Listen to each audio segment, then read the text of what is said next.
ang 13 fruits at ang meaning. Ang 13 fruits or 13 na prutas ay tradisyon na ginagawa tuwing Media Noche, bisperas ng bagong taon. Paniniwalaan or pinaniniwalaan na ito ay simbolo ng swerte, kasaganaan at tuloy-tuloy na biyaya sa darating na taon. Ang tanong, bakit 13 or 13? Sa paniniwala ng marami, ang 13 ay kumakatawan sa 12 taon, buwan ang isang taon at isang extra. May sobra, ibig sabihin hindi kapos. Sa bawat buwan ay may pagkain, may pira at may biyaya. Saan galing ang paniniwala? Hindi ito galing sa Kristyanismo or sa Biblia. Nagmula ito sa Chinese culture. Maraming pamahiin tungkol sa pagkain at swerte. Spanish influence, prutas bilang simbolo ng abundance.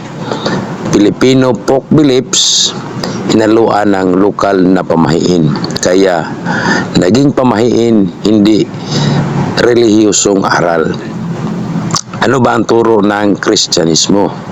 Sa Christian teaching, malinaw ito. Walang verse sa Bible na nagsasabing maghanda ng 13 or 13 na prutas para pagpalain ng Diyos. Halip, ito ang turo ng Biblia. Sa Matthew 6:33, seek first the kingdom of God. So, and His righteousness, and all these things shall be added unto you. So, ang lahat ng mga bagay na needed at wants natin, so idadagdag lang pag inuuna natin yung kaharian ng Diyos or yung will ni God. So, ibig sabihin, hindi prutas ang nagbibigay ng biyaya, kundi ang ating pananampalataya, pagsasalamat at pagsunod sa kalooban ng Diyos. Dahil ang Diyos lang ang may power, no, or kapangyarihan na magbigay sa atin ng pagpapala or life abundantly. So, tama ba o mali ang 13 fruits?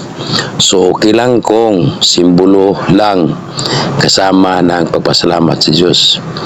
Hindi tama kung inaasahan mo na ang magdadala ng swerte ay yung prutas. Yun ang delikado.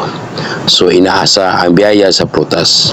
Napapalitan na ang tiwala sa Diyos. So, maging pumahiin kaysa pananampalataya.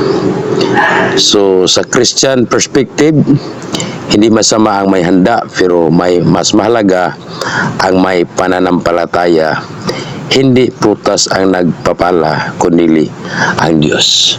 So, ito si Kalpa ang nagsasabi. Happy New Year sa lahat. Maraming salamat.